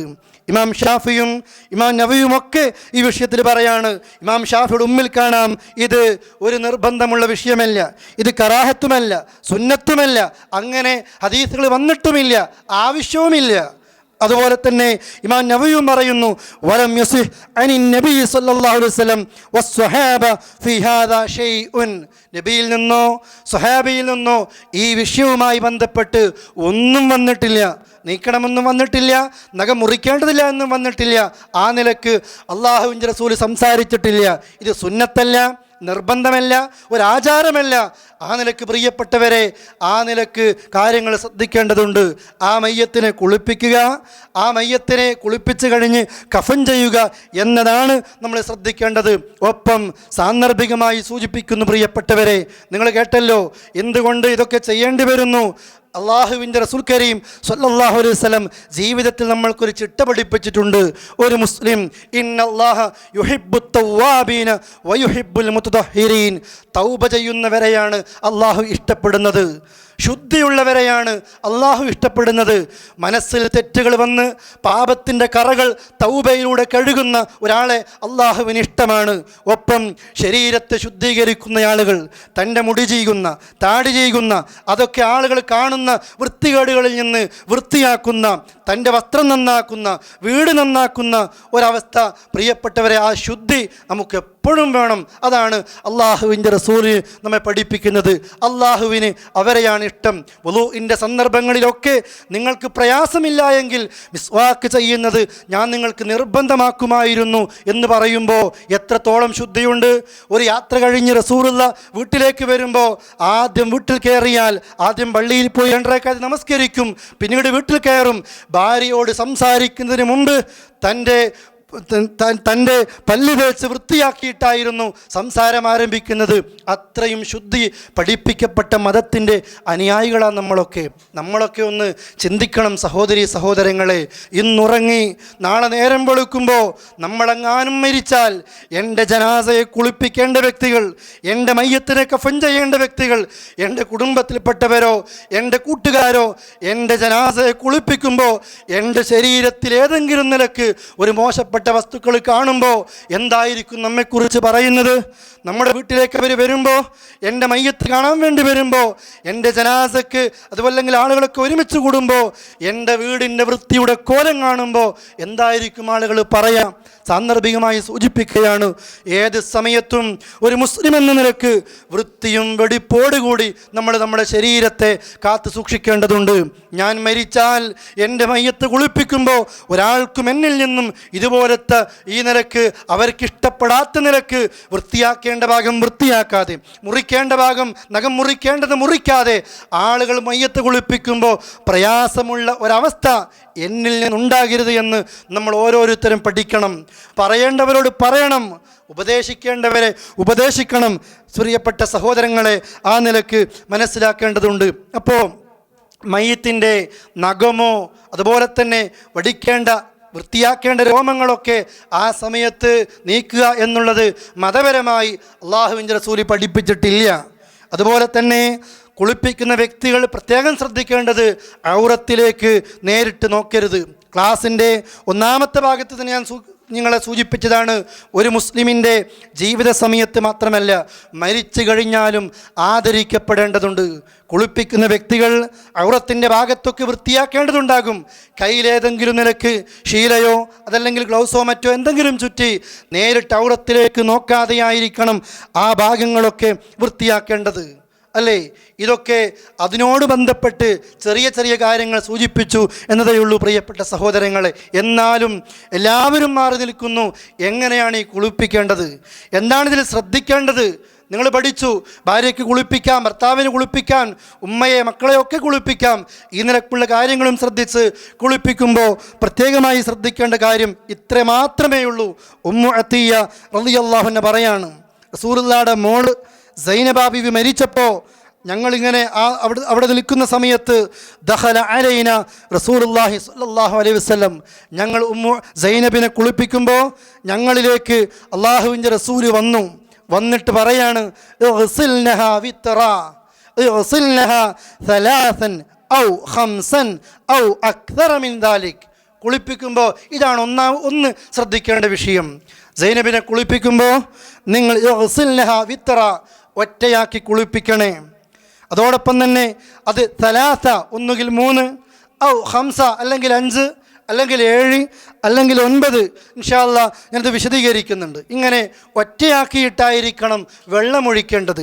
പിന്നെയോ വജഅൽന ഫിൽ ആഖിറതി കാഫൂറ ഔ ഷൈഅൻ മിനൽ കാഫൂർ, അവസാനത്തെ വെള്ളം നിങ്ങൾ അത് കാഫൂറാക്കണം, കർപ്പൂരം ചേർക്കണം.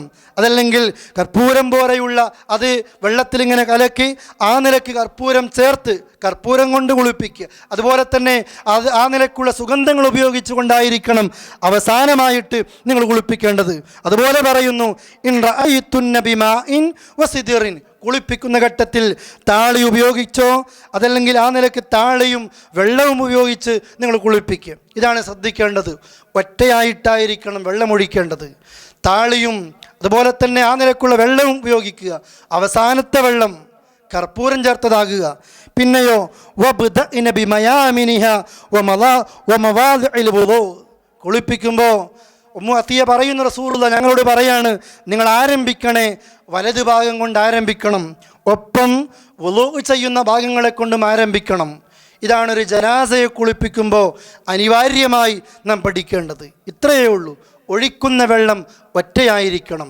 താളി പോലെയുള്ളത് ചേർത്ത് അതുപോലെ വെള്ളം കൊണ്ട് കുളിപ്പിക്കുമ്പോൾ അവസാനത്തെ വെള്ളം കർപ്പൂരം ചേർത്ത വെള്ളമോ ആ നിലക്കായിരിക്കണം. ഇതാണൊരു ജനാസയെ കുളിപ്പിക്കുമ്പോൾ സഹോദരന്മാരെ ഏറ്റവും പ്രധാനപ്പെട്ടത് മനസ്സിലാക്കേണ്ടത്. ഇനിയോ ജനാസ സ്ത്രീയാണെങ്കിൽ, മയ്യത്ത് സ്ത്രീയാണെങ്കിൽ അല്ലാഹുവിൻ്റെ റസൂൽ പറയുന്നു, അവിടുന്ന് പറഞ്ഞതനുസരിച്ച് വമഷത്തുനാഹ സലാസത ഖുറുനിൻ, സൈനബിൻ്റെ മുടിയെ ഞങ്ങളിങ്ങനെ 3 തട്ടുകളാക്കി. ആ സ്ത്രീയെ മയ്യത്ത് കുളിപ്പിക്കുമ്പോൾ മുടിക്കെട്ടുകളൊക്കെ അഴിച്ചിട്ട് വേണം കുളിപ്പിക്കാൻ. എല്ലാം ശുദ്ധമായി കുളിപ്പിച്ച് അവസാനം മുടിയെ 3 ഭാഗങ്ങളാക്കി കെട്ടി. എന്നിട്ട് ഫഅൽഖൈനാഹ ഖൽഫന, അത് ഞങ്ങൾ പിന്നിലേക്ക് ഇങ്ങനെ ഇടുകയാണ്. എന്ന് വെച്ചാൽ മുടി 3ആയി ഭാഗിച്ചുകൊണ്ട് 3 ഇഴകളാക്കുകയാണ്. മുടി 3 ഭാഗമാക്കി തിരിച്ച് 3 ഇഴകളാക്കിയിട്ട് ഒന്ന് വലത് ഭാഗത്തും ഒന്ന് ഇടത് ഭാഗത്തും ഒന്ന് മധ്യത്തിലുമാക്കി അതിങ്ങനെ പിന്നിലേക്ക് താഴ്ത്തിയിട്ട നിലക്കായിരുന്നു ഞങ്ങൾ കുളിപ്പിച്ചത്. ബുഖാരിയും മുസ്ലിമും നസായിയും ഉദ്ധരിക്കുന്ന ഹദീസിൽ കാണാം, ഒന്ന് മൂർദാവിലും ഒന്ന് വലത് ഭാഗത്തും ഒന്ന് ഇടത് ഭാഗത്തും ആ നിലക്ക് 3 തട്ടുകളായി 3 കെട്ടുകളായി അല്ലാഹുവിൻ്റെ റസൂലിൻ്റെ പുത്രിയായ സൈനബ റളിയല്ലാഹു അൻഹയെ ഞങ്ങൾ കുളിപ്പിച്ചു.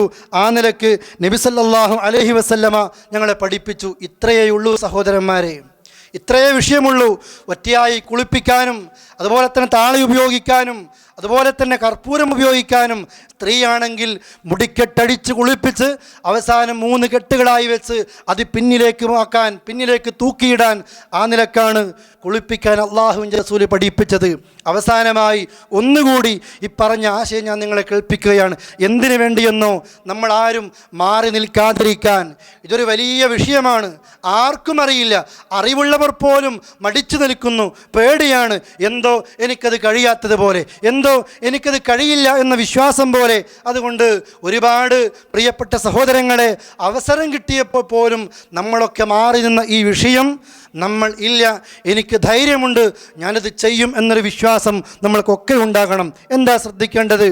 ഈ ഹദീസിൽ പറഞ്ഞതും ഒപ്പം നമ്മൾക്ക് ചെയ്യാവുന്നതുമായ ചില കാര്യങ്ങൾ ഇൻഷാ അല്ലാഹ് തീർച്ചയായും ഈ വിഷയത്തിൻ്റെ പൂർത്തീകരണത്തിന് ശേഷം, ഇന്നല്ല ഈ പരമ്പര അവസാനിച്ചതിന് ശേഷം നിങ്ങൾക്ക് അത് കാണിക്കുന്ന നിലക്ക് തന്നെ അത് ഇവിടെ പ്രാക്ടിക്കലായി കൊണ്ട് തന്നെ നിങ്ങൾക്ക് ഈ വിഷയം പഠിപ്പിക്കും ഇൻഷാ അല്ലാഹ്. അള്ളാഹു അതിന് തൗഫീക്ക് നൽകുമാറാകട്ടെ. ഒരു ജനാസയെ കുളിപ്പിക്കുന്ന ഘട്ടത്തിൽ നമ്മൾ ശ്രദ്ധിക്കേണ്ടത് മലർത്തി കിടത്തിയിട്ടായിരിക്കും ഉണ്ടാകുന്നത്. എന്നിട്ടോ ഒന്നുമെല്ലെ നമ്മളൊന്ന് ഇരുത്തുക. എന്തിനാണ് ഇരുത്തുന്നത്? ആ ഇരുത്തുന്ന സന്ദർഭത്തിൽ ഒരാളെ താങ്ങി നിർത്തി ഒരാൾ ആ മയ്യത്തിനെ താങ്ങി നിർത്തുന്നുണ്ടാകും. മറ്റൊരാൾ ആ മയ്യത്തിൻ്റെ വയറ്റിലൊക്കെ ഒന്ന് അമർത്തിയിട്ട് ഒന്ന് ശക്തമായി ഒന്ന് തടവുക. ഏതെങ്കിലും നിലക്ക് എന്തെങ്കിലും മാലിന്യങ്ങളുണ്ടെങ്കിൽ അതൊക്കെ പുറത്തേക്ക് വരണം. കുളിപ്പിച്ചതിന് ശേഷം വീണ്ടും കഫൻ പുടവയിലേക്ക് അതെത്താതിരിക്കാൻ വേണ്ടിയാണ് ഇത്. അള്ളാഹുവിൻ്റെ റസൂല് ഹദീസിലൂടെ പഠിപ്പിച്ചതൊന്നുമല്ല, ഒരദബാണത്. പണ്ഡിതന്മാരൊക്കെ ഒരു മര്യാദയായിക്കൊണ്ട് കുളിപ്പിച്ചതിന് ശേഷം വീണ്ടും കഫൻ പുടവയിലേക്ക് ഒരു ദുർഗന്ധമോ ഒരു വൃത്തികേടോ ആകാതിരിക്കാൻ കിടത്തിയ മയ്യത്തിനെ ഒന്ന് ഇരുത്തിയിട്ട് വയറിലൊക്കെ ഒന്ന് തടവിയിട്ട് വേണം ആ നിലക്ക് വീണ്ടും കിടത്താൻ. എന്നിട്ട് ഒരാളിങ്ങനെ വെള്ളമൊഴിക്കുന്നു, മറ്റൊരാളിങ്ങനെ ആ മയ്യത്തിൻ്റെ ഗുഹ്യാവയവങ്ങളൊക്കെ തൻ്റെ ഇടത് കൈ കൊണ്ട് കയ്യിൽ ഒരു തുണിശീല ചുറ്റി അല്ലെങ്കിൽ ഗ്ലൗസ് ചുറ്റി ആ നിലക്ക് ആ മയ്യത്തിൻ്റെ ഔറത്തിലേക്ക് നോക്കാതെ വൃത്തിയാക്കുന്നു. അതോടൊപ്പം തന്നെ മയ്യത്തിൻ്റെ പല്ല് തേച്ച് കൊടുക്കുന്നു. എന്നിട്ട് റസൂലുള്ളാഹി പറഞ്ഞതുപോലെ വുളൂഇൻ്റെ അവയവങ്ങൾ കഴുകാൻ വേണ്ടി പറഞ്ഞല്ലോ. പണ്ഡിതന്മാരിൽ ചിലർ പറയുന്നു അതുകൊണ്ട് ആ മയ്യത്തിനെ ഒന്ന് വുളൂ ചെയ്യിപ്പിക്കുക. വുളൂഇൻ്റെ എല്ലാ അവയവങ്ങളും പൂർത്തിയാകുന്ന നിലക്ക് ആ മയ്യത്തിനെ ഒന്ന് വുളൂ ചെയ്യിക്കുക. എന്നിട്ട് മയ്യത്തിനെ മലർത്തിക്കിടത്തി ഇടത് ഭാഗത്തേക്കൊന്ന് ചരിക്കുക. എന്തിനാ? മലർന്നു കിടക്കുന്ന മയ്യത്തിനെ ഇടത് ഭാഗത്തേക്ക് ചരിക്കുമ്പോൾ വലത് ഭാഗം മുകളിലായിട്ട് വരും. അവിടെയും കഴുകുക. ഈ കഴുകുമ്പോഴൊക്കെ ഒറ്റയായിട്ടായിരിക്കണം അവസാനിപ്പിക്കേണ്ടത്. നമ്മൾ തെറ്റിദ്ധരിക്കരുത്. ആകെ മയ്യത്തിനെ കുളിപ്പിക്കാൻ 3 കപ്പ് വെള്ളം അല്ലെങ്കിൽ 5 കപ്പ് വെള്ളം അല്ല. ഓരോ ഭാഗം കഴുകുമ്പോഴും 3 5 ഇനി പോരെങ്കിൽ ഒറ്റയായിട്ട് നമ്മൾക്ക് എത്രയും അധികരിപ്പിക്കാവുന്നതാണ്. മയ്യത്തിനെ ഒന്ന് ഇടത് ഭാഗത്തേക്ക് ചെരിച്ച് കിടത്തിയിട്ട് ആദ്യം വലത് ഭാഗത്ത് കഴുകുക. അത് കഴിഞ്ഞ് പൂർത്തിയായാൽ മയ്യത്തിനെ വലത് ഭാഗത്തേക്ക് ചെരിച്ച് കിടത്തുമ്പോൾ ഇടത് ഭാഗം ഉയർന്നു നിൽക്കും. അങ്ങനെ ഇടത് ഭാഗങ്ങളും കഴുകുക. എന്നിട്ട് വലത് ഭാഗം തുടങ്ങി ഇടത് ഭാഗവും കഴുകി മയ്യത്തിനെ പരിപൂർണമായി വെള്ളമൊഴിപ്പിച്ച് കൃത്യമായി ശുദ്ധിയാക്കി അവസാനം കർപ്പൂരം ചേർത്ത വെള്ളം കൊണ്ട് ആ നിലക്ക് ഒറ്റയാക്കി അവസാനിപ്പിക്കുന്നതോടുകൂടി മയ്യത്തിനെ കുളിപ്പിക്കുക എന്ന ഏർപ്പാട് കഴിഞ്ഞു. ഇത്രയേയുള്ളൂ, ആർക്കും ചെയ്യാവുന്നത്. ആലോചിക്കൂ സഹോദരന്മാരെ, അടുത്ത ബന്ധുക്കൾ ഉണ്ടായിട്ടും ഉപ്പയെ കുളിപ്പിക്കാൻ കഴിയാത്തവർ, മക്കളെ കുളിപ്പിക്കാൻ കഴിയാത്തവർ, അടുത്ത കുടുംബക്കാരെ കുളിപ്പിക്കാൻ കഴിയാത്തവർ ആരൊക്കെയോ വന്ന് കുളിപ്പിക്കുന്നു, അവരൊക്കെ എന്തൊക്കെയോ കാണുന്നു. ഇതിനേക്കാൾ എത്ര ഉത്തമമാണ് പ്രിയപ്പെട്ട സഹോദരങ്ങളെ എൻ്റെ കുടുംബത്തോട് എനിക്ക് അവസാനമായി ചെയ്യാനുള്ളത്. പലപ്പോഴും നമ്മൾ മറന്നു പോവുകയാണ്. അതുകൊണ്ട് മടിച്ചു നിൽക്കേണ്ട ഒരു വിഷയമല്ല ഇത്. ഈ പറഞ്ഞ കാര്യങ്ങൾ മാത്രമേ ഉള്ളൂ ഒരു മയ്യത്തിനെ കുളിപ്പിക്കുമ്പോൾ ശ്രദ്ധിക്കേണ്ടത്. ഒറ്റയാക്കി വെള്ളം അവസാനിപ്പിക്കണം, വുളൂ ചെയ്യിപ്പിക്കണം, വലതുഭാഗം കൊണ്ട് ആരംഭിക്കണം. ഇതാണ് ശ്രദ്ധിക്കേണ്ടത്. ഇനിയോ കുളിപ്പിച്ച് കഴിഞ്ഞാൽ സാധാരണ നമ്മളൊക്കെ നാടുകളിലൊക്കെ കാണാറുണ്ട്, കുളിപ്പിച്ച് തോർത്തി ശുദ്ധമാക്കിയാൽ അല്ലേ എല്ലാ ദ്വാരങ്ങളിലും ഓരോ പഞ്ഞിക്കഷ്ണം വെച്ച് കൊടുക്കും, കോട്ടൺ വെച്ച് കൊടുക്കും. ഇത് എന്തോ ആചാരമായിട്ട്, എന്തോ റസൂലുള്ള പഠിപ്പിച്ചതായിട്ട് എല്ലാവിടെയും തിരികുകയാണ്. ഇത് അല്ലാഹുവിൻ്റെ റസൂല് പഠിപ്പിച്ചിട്ടില്ല, പണ്ഡിത ലോകം പഠിപ്പിച്ചിട്ടില്ല. ഇങ്ങനെ ആചാരം ഇസ്ലാമിൽ ഇല്ലതാനും. പിന്നെ എന്തിനാ വെക്കുന്നത്? ആവശ്യമാണെങ്കിൽ ബ്ലഡോ മറ്റോ, എല്ലാവരും ഒരേപോലെയല്ലല്ലോ മരിക്കുന്നത് പ്രിയപ്പെട്ടവരെ. ആവശ്യമാണെങ്കിൽ അവർക്ക് മാത്രമാണ് അത് ചെയ്യേണ്ടത്. ഇതൊക്കെയാണ് ആളുകൾ ഇന്ന് നാട്ടിൻപുറങ്ങളിൽ ശ്രദ്ധിക്കുന്നത് അല്ലേ. അത് നടന്നില്ലെങ്കിൽ, ഒരു കോട്ടൺ വെച്ചില്ലെങ്കിൽ എന്തോ ഒരു ന്യൂനത സംഭവിച്ചതുപോലെ. അതുകൊണ്ട് അതൊരു ആചാരമായിട്ട് നമ്മൾ കാണരുത്. ആവശ്യമാണെങ്കിൽ ആ ഭാഗങ്ങളിലൊന്ന് വെച്ച് കൊടുക്കുക. പിന്നീട് ഇങ്ങോട്ടേക്ക് ഒരു ബ്ലഡോ മറ്റോ പ്രയാസങ്ങളോ വരാതിരിക്കാൻ വേണ്ടിയാണ്. മയ്യത്ത് കുളിപ്പിച്ചിട്ട് വീണ്ടും മയ്യത്തിനെ വുളൂ ചെയ്യിപ്പിക്കുന്നത് കാണാം. ഇതും ആവശ്യമില്ലാത്തതാണ്. ഹദീസിലില്ല, ഖുർആനിലില്ല, പണ്ഡിതന്മാർ പഠിപ്പിച്ചിട്ടുമില്ല. മയ്യത്തിനെ കുളിപ്പിക്കുമ്പോൾ വുളൂഇൻ്റെ അവയവങ്ങളെ കൊണ്ട് ആരംഭിക്കണം എന്നതല്ലാതെ കുളിപ്പിച്ച് കഴിഞ്ഞ മയ്യത്തിനെ വീണ്ടും വുളൂ ചെയ്യിപ്പിക്കുന്ന ഒരവസ്ഥ സഹോദരങ്ങളെ ഉണ്ടാകരുത്. ഇതാണ് മറ്റൊരു കാര്യം ശ്രദ്ധിക്കേണ്ടത്. ഇനിയോ ഏതൊക്കെ മയ്യത്താണ് കുളിപ്പിക്കുന്നത് ആവശ്യമില്ലാത്തത്, അതും കൂടെ നമ്മളൊന്ന് അറിഞ്ഞിരിക്കേണ്ടതുണ്ട്. മയ്യത്ത് കുളിപ്പിക്കുമ്പോഴുള്ള മര്യാദകളൊക്കെ പഠിച്ചു. ഇനി ചില മയ്യത്തുകൾ, ചില ജനാസകൾ കുളിപ്പിക്കേണ്ട ആവശ്യമില്ല. ഒന്ന് ശുഹദാക്കളാണ്. ഏത് നിലക്ക്? നേരിട്ട് ശത്രുവുമായി മുഖാമുഖം ഏറ്റുമുട്ടി, ഇസ്ലാമിന് വേണ്ടി ഏറ്റുമുട്ടി, പോർക്കളത്തിൽ രണാങ്കണത്തിൽ ഇസ്ലാമിന് വേണ്ടി ഷഹീദാകുന്ന ശുഹദാക്കൾ മരിച്ചാൽ അവരെ കുളിപ്പിക്കേണ്ടതില്ല. എന്തുകൊണ്ടാ? ഉഹദ് യുദ്ധമുഖത്ത് നബി സല്ലല്ലാഹു അലൈഹി വസല്ലമ ശുഹദാക്കൾ ഇങ്ങനെ പിടഞ്ഞു വീണ് മരിച്ച സന്ദർഭത്തിൽ ആ സമയത്ത് ജാബിർ റളിയല്ലാഹു അൻഹു പറയുന്നു, അല്ലാഹുവിൻ്റെ റസൂൽ പറഞ്ഞു, ഇദ്ഫനുഹും ഫീ ദിമാഇഹിം, ആ രക്തത്തിലായിക്കൊണ്ട് തന്നെ അവരെ നിങ്ങൾ ഖബറിലേക്ക് താഴ്ത്തി വെക്കൂ. ഹിയ യൗമു ഉഹദ് വലം യഗ്സിലുഹും, അവരെ കുളിപ്പിച്ചില്ലായിരുന്നു.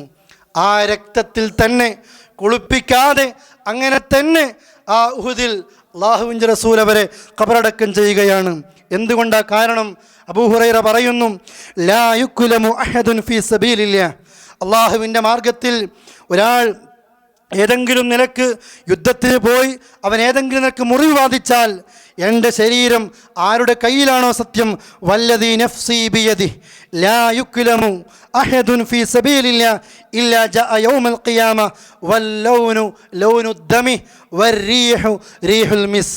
അള്ളാഹുവിൻ്റെ മാർഗത്തിൽ ഇറങ്ങിപ്പുറപ്പെട്ട് യുദ്ധം ചെയ്ത് ജീവൻ നൽകിയ ശുഹദാക്കളുണ്ടല്ലോ, പടച്ച റബ്ബിൻ്റെ കോടതിയിലെത്തുമ്പോൾ വല്ലൗനു ലൗനുദ്ദം, രക്തത്തിൻ്റെ കളർ രക്തം തന്നെയായിരിക്കും, രക്തം തന്നെയായിരിക്കും. പക്ഷേ വല്ലൗനു വറീഹു റീഹുൽ മിസ്, ആ രക്തത്തിൽ നിന്ന് പുറത്തു വരുന്ന സുഗന്ധമുണ്ടല്ലോ, അത് അതിൻ്റേതായ വാസന, സുഗന്ധം മിസ്ക് പോലെ കസ്തൂരിയേക്കാൾ കസ്തൂരിയുടെ വാസനയായിരിക്കുമെന്ന് മഹാനായ റസൂൽ കരീം സല്ലല്ലാഹു അലൈഹി വസല്ലം പറയുന്നു. മറ്റൊരു ഹദീസിൽ കാണാം, ലൗനുഹു വലൗനുദ്ദം വറീഹുഹു റീഹുൽ മിസ്, രക്തം തന്നെയാണ്, പക്ഷേ അതിൻ്റെ വാസന കസ്തൂരിയേക്കാൾ സുഗന്ധപൂരിതമായിരിക്കുമെന്ന് മഹാനായ റസൂൽ പഠിപ്പിക്കുന്നു. അപ്പോൾ ശുഹദാക്കളെ കുളിപ്പിക്കേണ്ട ആവശ്യമില്ല. ആ നിലക്ക് തന്നെ മഹ്ശറിൽ ഏറ്റവും വലിയ നേതാക്കന്മാരായിക്കൊണ്ട് ഉയർത്തെഴുന്നേൽപ്പിക്കപ്പെടുന്നു. രണ്ടാമത് ചാപിള്ളയാണ്, അഥവാ ഉമ്മയുടെ ഉദരത്തിൽ തന്നെ മരിച്ച് ആ മയ്യത്തായിക്കൊണ്ട് പുറത്തേക്ക് വരുന്ന കുട്ടികളുണ്ട്. പണ്ഡിതന്മാർ പറയുന്നു, അല്ലാഹു തആല ഒരു മനുഷ്യർക്ക് റൂഹ് നൽകുന്നത് ഉമ്മയുടെ ഉദരത്തിൽ 4 മാസം പ്രായമെത്തുമ്പോഴാണ്. അപ്പോഴാണ് ജീവൻ വെക്കുന്നത്. അതിനു മുമ്പാണ് ഒരു കുട്ടി മരിക്കുന്നതെങ്കിൽ ആ കുട്ടിയെ കുളിപ്പിക്കേണ്ട ആവശ്യമില്ല. ചില പണ്ഡിതന്മാരൊക്കെ പറയുന്നു, ഹംബലി മദ്ഹബിൻ്റെ ഗ്രന്ഥങ്ങളിലൊക്കെ കാണാം ഒരുപാട് പണ്ഡിതന്മാരുടെ അഭിപ്രായം. അവരൊക്കെ പറയുന്നത് 80-90 ദിവസമാകുമ്പോൾ ഒരു കുട്ടിക്ക് മനുഷ്യരൂപം വരും, ഒരു മനുഷ്യൻ്റെ രൂപം വരും. ആ രൂപം വരുന്നതിന് മുമ്പാണ് ആ മാതാവിൻ്റെ വയറ്റിൽ വെച്ച് ആ കുട്ടി മരിക്കുന്നതെങ്കിൽ ഒരിറച്ചി കഷ്ണമായിരിക്കും, ഒരു മനുഷ്യരൂപമല്ല. മനുഷ്യരൂപം എത്തിക്കഴിഞ്ഞാൽ കുളിപ്പിക്കണം. അതല്ല 120 ദിവസമാകുമ്പോൾ 4 മാസമാകുമ്പോൾ അള്ളാഹു ജീവൻ നൽകും. ആ സമയമെത്തുമ്പോൾ അതിനുശേഷമാണ് മരിച്ചതെങ്കിൽ ആ ചാപിള്ളയെയും കുളിപ്പിക്കണം. അതല്ല 4 മാസത്തിന് മുമ്പ് ആ നിലക്ക് തന്നെ മരിക്കുകയാണെങ്കിൽ ആ കുട്ടിയെ കുളിപ്പിക്കേണ്ടതില്ല. മൂന്നാമത്, കുളിപ്പിക്കാൻ കഴിയാത്ത വിധം മയ്യത്ത് ആ നിലക്ക് അവസ്ഥയിലേക്ക് എത്തിപ്പോകുന്നു.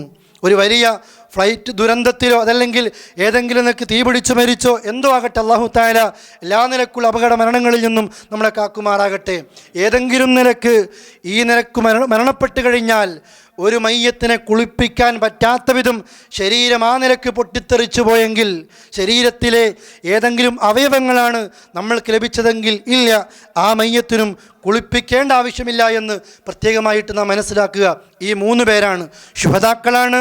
ഒന്ന്, ജീവൻ നൽകപ്പെടുന്നതിന് മുമ്പ് മാതാവിൻ്റെ ഉദരത്തിൽ വെച്ച് തന്നെ മരണപ്പെട്ട് അങ്ങനെ പുറത്തു വരുന്ന ചാപിള്ളകളാണ്. മൂന്നാമത്, കുളിപ്പിക്കാൻ പറ്റാത്ത വിധം ആ നിലക്ക് വികൃതമാക്കപ്പെട്ട മയ്യത്തുകളാണ്.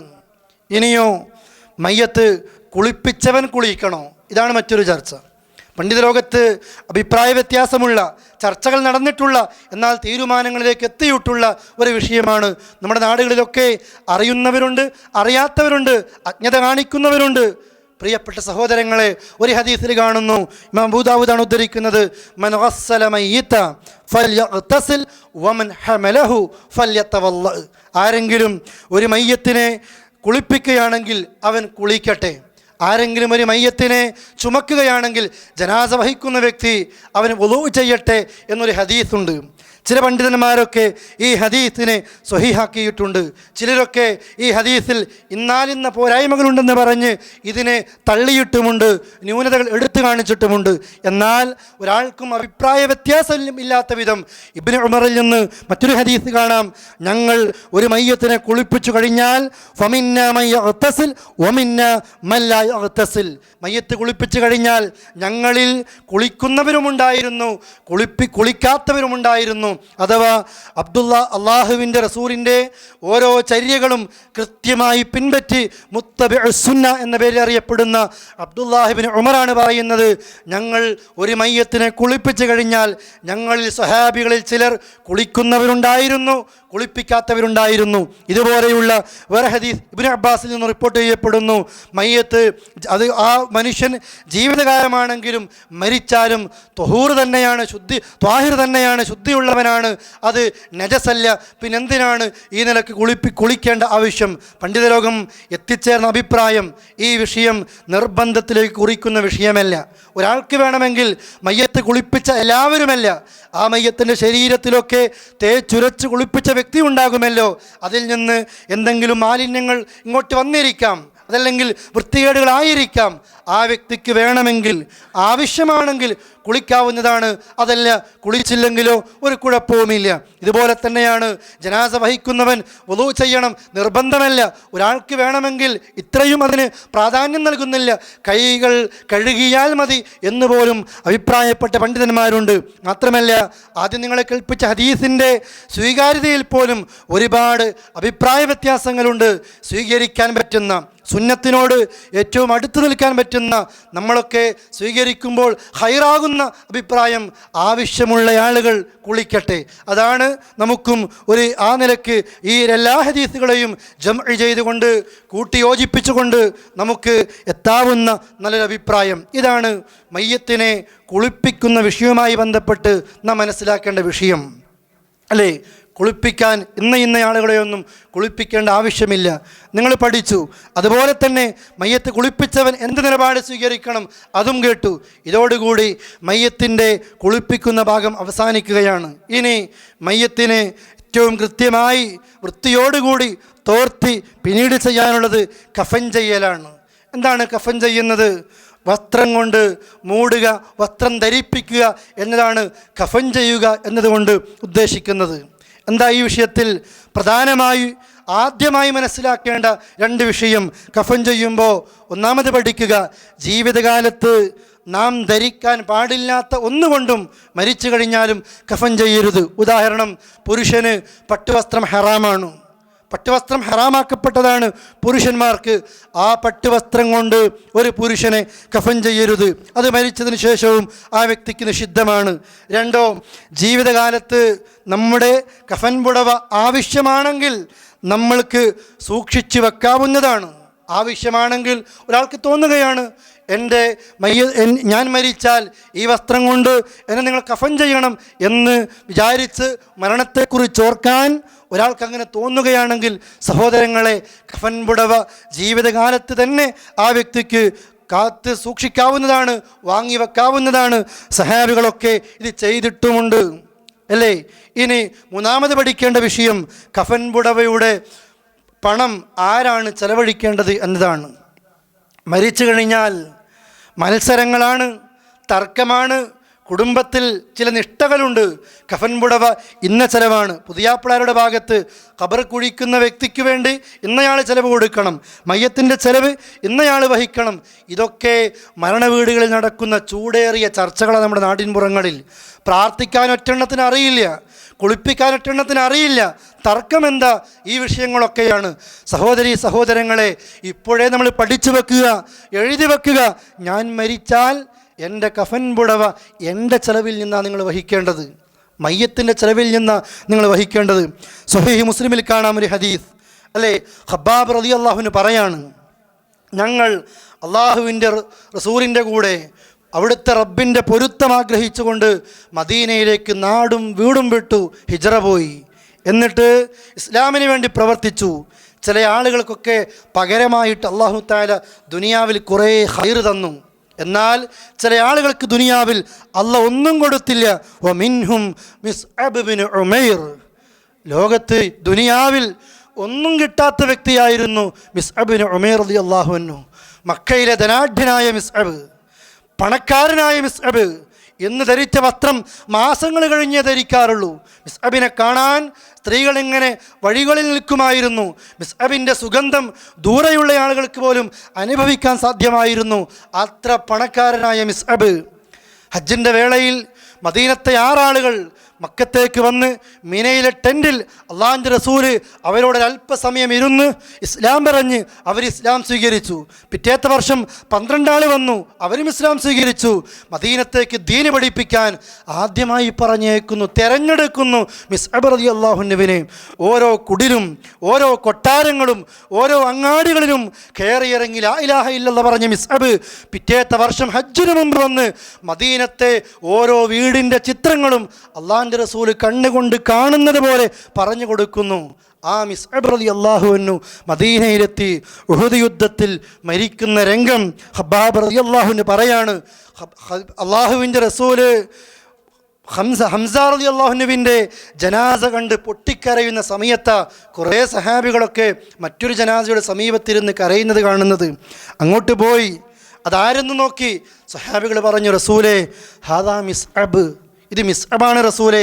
ഫലം നജിദ് മാ നുകഫിനുഹു ഇല്ലാ ബുർദ ഇദാ ഗത്തൈനാ ബിഹാ റഅസഹു ഖറജത് റിജ്ലഹു വഇദാ ഗത്തൈനാ റിജ്ലൈഹി ഖറജ റഅസഹു. റസൂലേ മിസ്അബ് മരിച്ചു കിടക്കുന്ന രംഗമാ. ഒരു കീറിയ തട്ടത്തിൻ്റെ കഷ്ണമുണ്ട് ശരീരത്തിൽ. ഇതുകൊണ്ട് തലമറക്കുമ്പോൾ കാല് പുറത്ത, ഇതുകൊണ്ട് കാല് മറക്കുമ്പോൾ തലഭാഗം പുറത്ത. ഫഅമറന നബിയു സല്ലല്ലാഹു അലൈഹി വസല്ലം അൻ നുഅ്തിയ റഅസഹു വഅൻ നജ്അല അലാ റിജ്ലൈഹി മിനൽ ഇദ്ഖിർ. റസൂലുള്ളാഹി ഞങ്ങളോടൊപ്പം പറഞ്ഞു, ഈ കീറിയ തട്ടത്തിൻ്റെ കഷ്ണമുണ്ടല്ലോ, മിസ്അബിൻ്റെ ഈ വസ്ത്രമുണ്ടല്ലോ, ഷഹീദാണല്ലോ, ആ മിസ്അബിൻ്റെ തലഭാഗം ഇതുകൊണ്ട് മറച്ച് കാലിൻ്റെ ഭാഗത്ത് കഫൻ പുടവ എത്താത്ത ഭാഗത്ത് നിങ്ങൾ ചില മദീനയിലെ ഇദ്ഖിർ പുല്ലുകൾ ഘടിപ്പിച്ച് ആ മിസ്അബിനെ നിങ്ങൾ കഫൻ ചെയ്യൂ എന്ന് പറയുന്നു.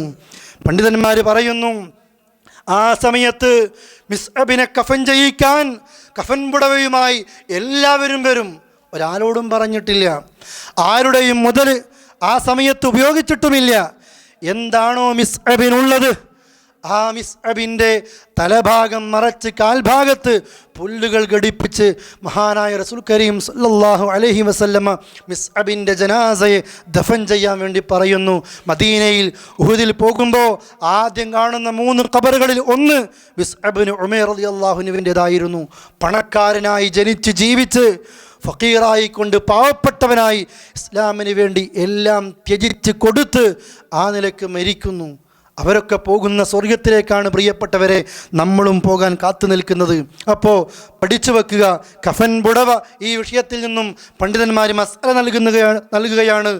അതുപോലെ തന്നെ നമ്മെ പഠിപ്പിക്കുകയാണ്, മയ്യത്തിൻ്റെ കഫൻ പുടവയുടെ ചെലവ് ആ മയ്യത്ത് തന്നെയായിരിക്കണം വഹിക്കേണ്ടത്. എങ്ങനെയായിരിക്കണം കഫൻ പുടവ? അലി റളിയല്ലാഹു പറയുന്നു, അഥവാ അലി റളിയല്ലാഹു അൻഹു മരണനേരത്ത് കുടുംബക്കാർക്ക് നൽകുന്ന വസിയ്യത്താണ്, ലാ തുഗ്ലൂ ഫിൽ കഫൻ, കഫൻ പുടവയിൽ നിങ്ങൾ ധാരാളിത്തം കാണിക്കരുതേ, ദൂർത്ത് കാണിക്കരുതേ. ഫഇന്നി സമഇതു റസൂലല്ലാഹി സ്വല്ലല്ലാഹു അലൈഹി വസല്ലമ യഖൂൽ, അല്ലാഹുവിൻ്റെ റസൂൽ പറയുന്നത് ഞാൻ കേട്ടിട്ടുണ്ട്, ലാ തുഗാലു ഫിൽ കഫൻ, കഫൻ പുടവയിൽ നിങ്ങൾ ധാരാളിത്തം കാണിക്കരുത്. ഫഇന്നഹു യുസ്ലബു സൽബൻ സരീഅ, ഇമാം അബൂദാവൂദ് ഉദ്ധരിക്കുന്ന ഹദീസ. കഫൻ പുടവ എന്ന് പറയുന്നത് വേഗം ദ്രവിച്ച് നീങ്ങിപ്പോകുന്നതാണ്. ഒരുപാട് പണം ചെലവാക്കി വാങ്ങേണ്ടതല്ല. ഖബറിലേക്ക് താഴ്ത്തി വളരെ പെട്ടെന്ന് മണ്ണോട് ചേർന്ന് പുഴുക്കളും മറ്റും വന്ന് മണ്ണോട് ചേർന്ന് ദ്രവിച്ചു പോകുന്നതാണ് കഫൻ പുടവ. അതുകൊണ്ട് ദൂർത്ത് കാണിക്കരുത്, അമിതത്വം കാണിക്കരുത്. സിദ്ദീഖുൽ അക്ബറും അബൂബക്കർ റളിയല്ലാഹു അൻഹുവും രോഗിയായി കിടക്കുമ്പോൾ ആയിഷ ബീവി പറയുന്നു, രോഗക്കിടക്കയിൽ അബൂബക്കർ റളിയല്ലാഹു അൻഹു താൻ ഉപയോഗിച്ച ഒരു ഡ്രസ്സ് ആയിഷ ബീവിയുടെ അടുത്ത് കൊടുത്തുകൊണ്ട് പറയുന്നു, ആ വസ്ത്രത്തിൽ പോലും കുങ്കുമക്കറയുണ്ടായിരുന്നു. എന്നിട്ട് പറഞ്ഞു, അബൂബക്കർ അത് ചൂണ്ടിക്കാണിച്ച് പറയുന്നു, യഗ്സിലു സൗബി, ആയിഷ ഈ വസ്ത്രം കഴുകു നീ. വസയ്യിദു അലൈഹി സൗബൈൻ, ഈ വസ്ത്രത്തിൻ്റെ കൂടെ 2 വസ്ത്രങ്ങളും കൂടി കൂട്ട്.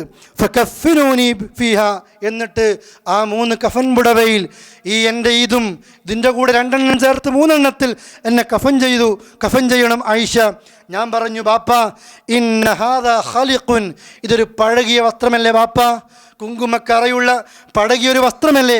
ആ സമയത്ത് എൻ്റെ ബാപ്പ എന്നോട് പറഞ്ഞു, ഇന്നൽ ഹയ്യ അഹഖു ബിൽ ജദീദി മിനൽ മയ്യിത്ത്, ആയിഷ ഏറ്റവും പുതിയതിന് അർഹതയുള്ളത് മയ്യത്തിനേക്കാൾ ജീവിക്കുന്നവർക്കാണ്, ജീവനുള്ളതാണ്. ഇന്നമാഹുവ ലിൽ മഹില, അത് ഈ മയ്യത്തിൻ്റെ വസ്ത്രമെന്ന് പറയുന്നത് ചലത്തിനും ദുർനീരിനും ഉള്ളതാണ് എന്ന് ആയിഷ ബീവിയോട്, സ്വന്തം മകളോട് ബാപ്പയായ അബൂബക്കർ സിദ്ദീഖ് റളിയല്ലാഹു അൻഹു പറയാണ്. അഥവാ അമിതത്വം കാണിക്കേണ്ട വിഷയമല്ല കഫൻ പുടവയിൽ. എന്നാൽ അള്ളാഹുവിൻ്റെ റസൂൽ പറയുന്നു, അള്ളാഹുവിൻ്റെ റസൂൽ വിശദീകരിക്കുകയാണ്, ഇദാ കഫന അഹദുക്കും അഖാഹു ഫൽ യുഹ്സിൻ കഫനു, ആരെങ്കിലും ഒരാളെ കഫൻ ചെയ്യുകയാണ്, തൻ്റെ സഹോദരനെ കഫൻ ചെയ്യുകയാണെങ്കിൽ അവൻ അത് നന്നാക്കട്ടെ. തീരെ പഴകിയതല്ല, എല്ലാ നിലക്കും പഴകി ദ്രവിച്ചതല്ല, എന്നാൽ ധാരാളിത്തവുമല്ല. അതിനൊരു മധ്യമ നിലപാട് സ്വീകരിച്ച് ഒരു മാന്യത, ഒരു മിതത്വം കഫൻ പുടവയിൽ പാലിക്കണം. എത്രയാണ് വേണ്ടത്? 3 വസ്ത്രമാണ് വേണ്ടത്. അള്ളാഹുവിൻ്റെ റസൂലിനെ കുറിച്ച് പറയുന്നു, കുഫിന റസൂലുള്ളാഹി ഫീ 3 അസ്വാബിൻ ബൈദിൻ സഹൂലിയത്തിൻ ജുദുദിൻ യമാനിയ ലൈസ ഫീഹാ ഖമീസുൻ വലാ അമാമ.